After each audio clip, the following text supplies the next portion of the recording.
Tong alay kong arana para sa dalagang walang kasing ganda. Amoy rosas ang alimoyak kung nanaisin lang. Tadhanang mapalin lang, di hahayaan mawala pa tong liham ng maasang mata mong makabasa. Handang gawin lahat, maging pamilya'y ilikawan, na yan lang makadama nung wagas na pagmamahal. Hiling ka lang naman.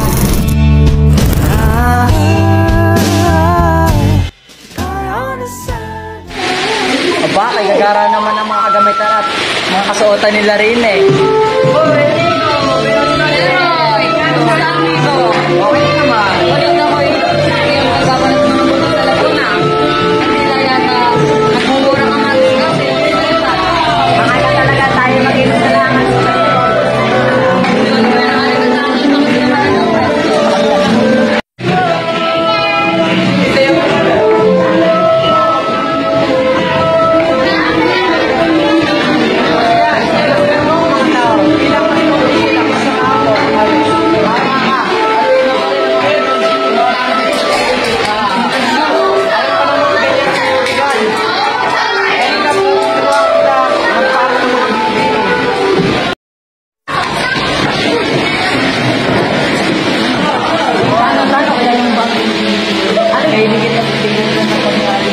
para makabigyan kayo sa kawin. Alam mo ba ang alam na pinipigyan? Si Juanita. Si Juanita? Ganda mo yung maalam. Ito.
Aling Petra. Ano nga Aling Petra? Ako si Doña Petra. Sige, Doña Petra, kung Doña Petra. Ano ba yun? Maaari bang huwag mo nang sabihin kay Captain Jen ang mga nangyari? Lubos na nakakaliya. Pagpumanin na po at medyo nagkilala mo sa tao. Ay, pagkilala mo sa tao na nagkilala at palagay. Hi, Sky. Ito na nga lang. O, ito sa'yo, mahal.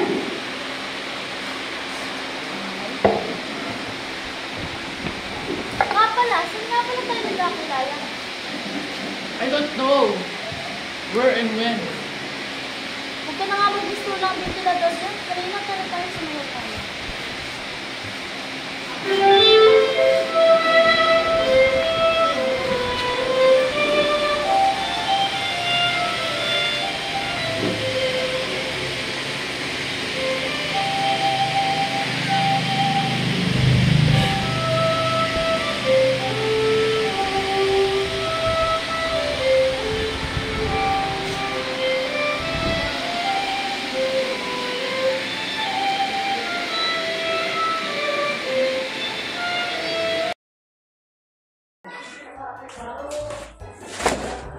Binatang abogado, saan ka pumunta? O tila wala kang pasok sa eskwela na. Ako sa baka ang klasyo mo, malapit-lapit na. Wala ko ba na? Ang hiling na! Kaibigan, alam niyo ba kung nasaan si Angelica? Hindi ko batid, pero ang balita ko ay nakipagtagpo si Don Silvestre kay Angelita. Bueno, okay pa panood na. Muchas gracias. Bueno, mamaya na lang, amigo. Ay, lahat sila ay masaya. Ako lamang ang hindi. Ang hirap pala umibig. Oo, ang Angelita. Oo, napapaliw natin lalaki ito. Sasalita ng walang kausap. Oo, si Priya. Oh, ang Silvestre. Magandang gabi po. Magandang gabi din. May nangyari ba hindi ka naniwan sa buhay mo? Bakit ba kasi tayo rito pumasok? Game na tayo rito ng pag... Ayoko. Sa iba na lang tayo lugar magpunta. Sige na, halika. Hindi ko sa'yo pagkatapat ang mga linis ng iyong asawa. Di Carlo? Oo, di pa no. Kaya't halika. Tumawag sa kanya si Miling at sila ay nagkita. Nauli ko silang magkasama sa bagong bayan At ano? at nauli ko silang magkasama pumasok sa Sulit. Ha?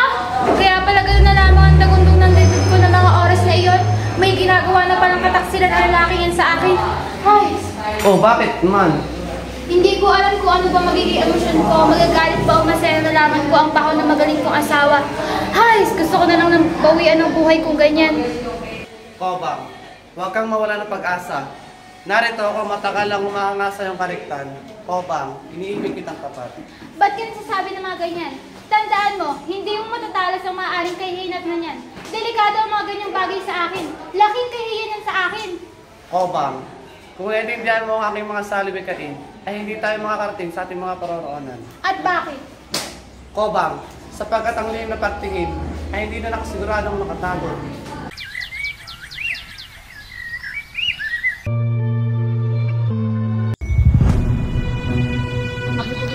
Bili na po kayo ng bulaklak ko. Sariwa po ito at walang kasing pantay ang halimuyak. Bastian, si Dalagang Bukid yun ah. Mukha no, halika sabihin natin si Priya nagbalik ng kanyang sinisita. Tara.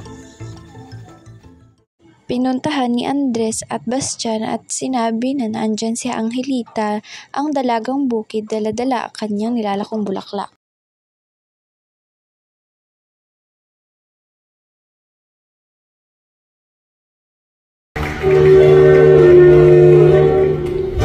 Ay, isang dalagang masarap na tubig.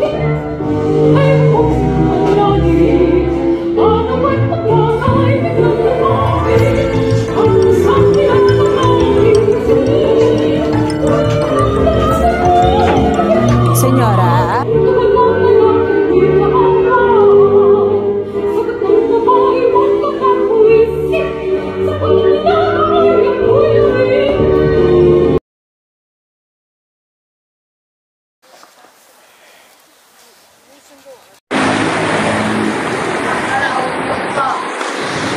Angelita, may gusto ka na akong sabihin sa iyo. Cipriano, maaari pong mamaya na lamang tayo mag-usap sapagkat ako may gagawin pa. Ngunit may gusto akong sabihin sa iyo. At ang ano? Ako'y nababahala sa suliran nito. Sana ikaw ang makalutas sa suliran nito. Patay na patay ako sa iyo. Cipriano, ano bang paglutas ang sinasabi mo? Ang nais ko'y tiyakin mo. Pagkat ako'y labis na nahuhuhaw sa batis ng iyong pagsuyo. Isang daling araw na lumipas na ikay walang kibo, ang isang parusa sa kaluluwa ko. Apaka-romantiko naman, Cipriano. Cipriano, ang dalagang Pilipina ay hindi tulad ng ibang babae sa ibang daigdig. Sa kanilang mga labi, hindi mo maririnig ang wikang iniibig kita. Pagkus, ito ay matayimting mo madarama sa kanyang pagkilos at pagsalita. Kaya ano, Angelita? Cipriano, Angelita, mamaya na lamang. Patawad, ako may gagawin pa. ngunit, Angelita!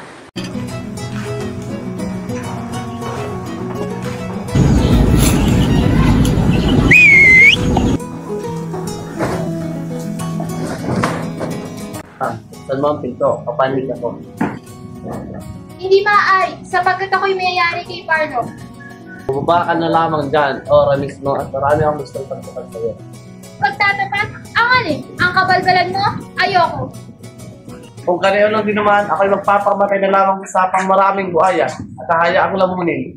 Saan simpleng hiningi mo ako pang bibigyan? Basta, sandali lamang at ako'y bababa. Sa wakas, napilit din kita. Binibiling kita rosas, alindog ng aking mga mata. Angal, ano ba iyon? Don Silvestre? Pako, Kobang, kayo pala yan. Opo, kami nga po. Ang inaala ko kayo mga tulisan. Guys, kayo talagang mga bata kayo.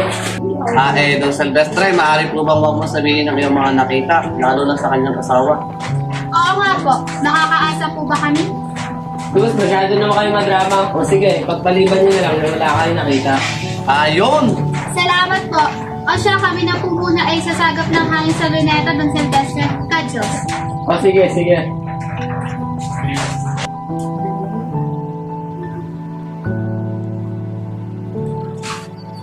Magandang umaga, Angelita. Magandang umaga rin. Bakit tila yata napagaan ng pagpunta niyo? Sa buong maghapon ako hindi nakapagpahinga dahil sa kakaisip sa iyo. Bakit naman? Ako lubos na nababahala sa pagpapakita mo ng mabuti kay Silvestre. Cipriano, wala ka namang konsilyo sa matandang sireno. Kahit ano ang pinapapahala mo? Ako sa pinakita ng magandang loob. Sapagkat Angelita? Sapagkat ang magandang pakikituong iyon ay sabihin na magandang na idulot sa akin ng matanda. At sapagkat ito'y pahintulot ng aking mga magulang. At para ano? At sa malaking pagkakautang ng aking mga magulang. Ay, hindi ka maintindihan, Angelita. Cipriano, maaari kang kami ang kasalanan.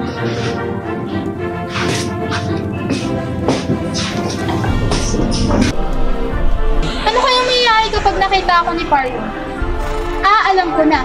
Kapag nagalit siya, magagalit-galita na naman ako. Parlo! Parlo! Andyan ka na ba? Magaling mong asawa? Ha? Ako pa talaga hanapin mo? Nakwatsyerang babae. Sandali ka lang sa akin. Huwag kang makabalik-balik dito. Baka maitak kita. Patubuar mahal na bilhin. May bukas na mga yawa. Hoy, babae ka! Ba't ngayon ka lang? Di ba sabi ko sa'yo dapat ka lang nakaperma sa bahay? Ba't lakwatsa ka ng lakwatsa? Anong oras na? At ano ang dahilan? Dahil mas nalalaman ko ang iyong kabalbalan? Kung di ko kaya pasabugin ang ulo mo riyan. Ba't sumasagot ka pa? Hoy, sigaw ka! Pardong, tama na ho yan. Asawa niyo po kinakalaban niyo yan. Pagulong binigay sa kayo. Huwag niyo nang awatin yan at hayaan niyo na ako mapatay ng hayop na yan na wala nang babae maghahanap sa kanya. Ano mo nga nangyari, Mama Parlo? Nangyari? Ba't buong magdamag yan ay nasa lakwatsawan? Umalis?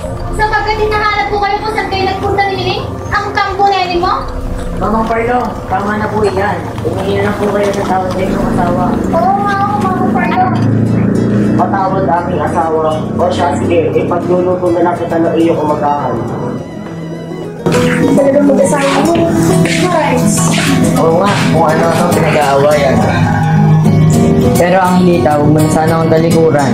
Sagutin mo na ako, bakit ba kailangan mong pakailaman ng buhay ng matandang iyon? Ang may lihim na pagtingin sa iyo. Cipriano, wala namang masamang balak sa akin. Ako hindi ko kukunin. Kapag nasa kanin lamang, nakalimutan naman ng makaahon sa akin. Makaahon saan? Cipriano, hindi mo ba nakikilala ko kung kalahin nila nilulong ng ating mga kailangan ng katalyo? At ito'y magagamit kong sabihin upang makapagbukas sa tindahan kung paano ay ang mas maraming pagkakitaan. Bukod ko rito, ay magagamit ko ang itulong ko upang makilala na hibungan ng mga tao. Hindi siyang makakatulong upang may aking ko ang aking pamilya. Angelita, binababalaan lamang kita. Ang matandang iyan ay may malaking sadya sa iyo. Kaya't ako'y nababahala.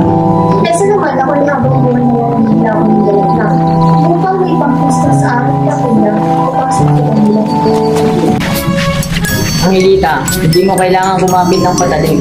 Balang araw ay ako ang aangat sa inyo sa oras na ako ay makapagtapos ang pagugasa. Cipriano, hindi ka ba kilala? Mabuhay ang bagong reyna! Mabuhay! Eh, sino po ang ating magiging kaparehan ng ating reyna?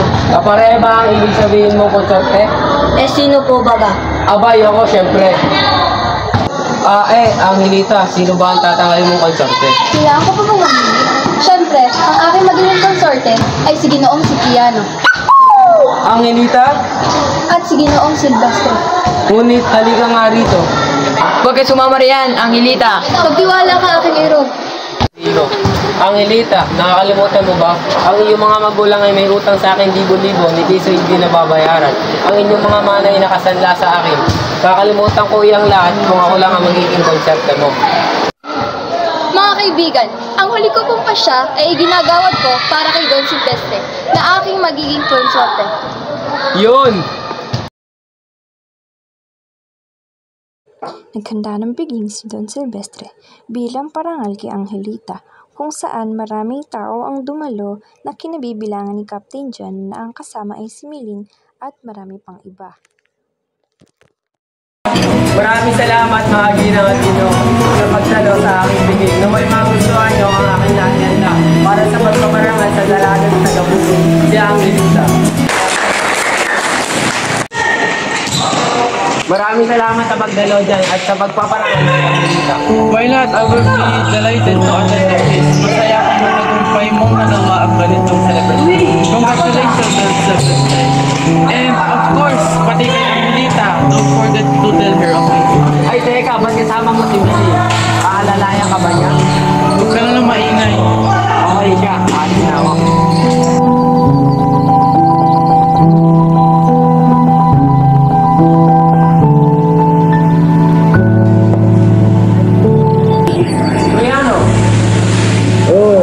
Binabati kita kaibigan, sapagkat kasama ka sa mga nakapaso sa Abugasya. At ano naman, hindi ka pa masaya? Hindi ba't yun ang iyong pangarap? Ano pa ang saysay ng aking pag-aabugasya kung wala nang kabuluhan ang aking buhay kung wala si Angelita?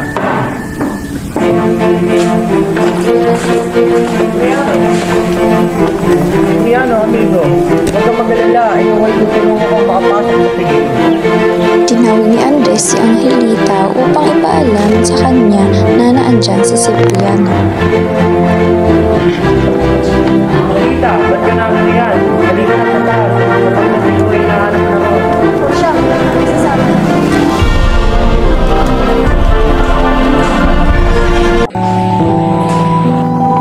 Angelita, irog ko.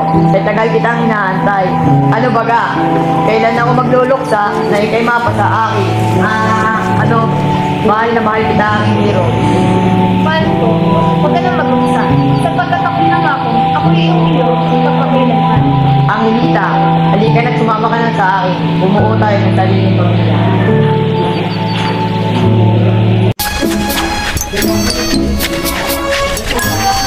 Wala kaya ka? We really don't mean to hurt you, honey. And it was love at first sight. Don't hurt me! My heart is broken dahil sa kapagsilan yung dalawa. Sinsinubahan yung Petrang kasi nagmamahal.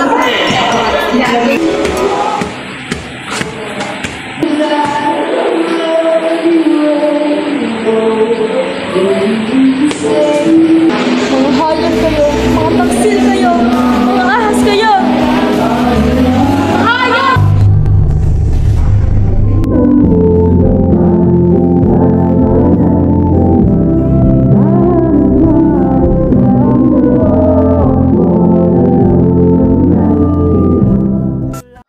Habang nasa piging, pagkatapos si Anunsyo ni Don Silvestre ang kanyang mga dapat sabihin, ay sumunod naman si Angelita.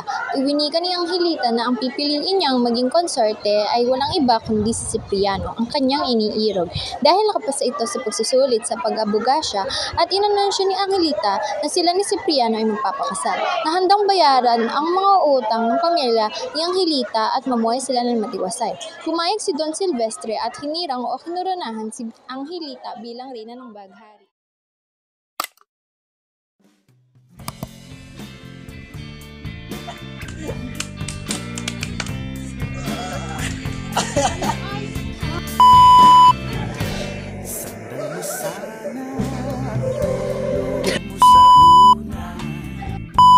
Kinakawagin yan!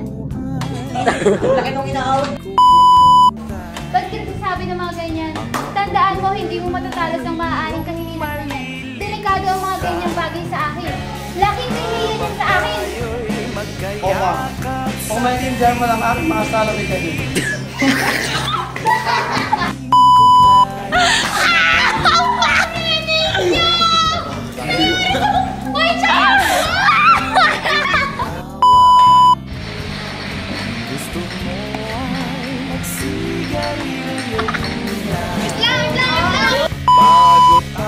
lang!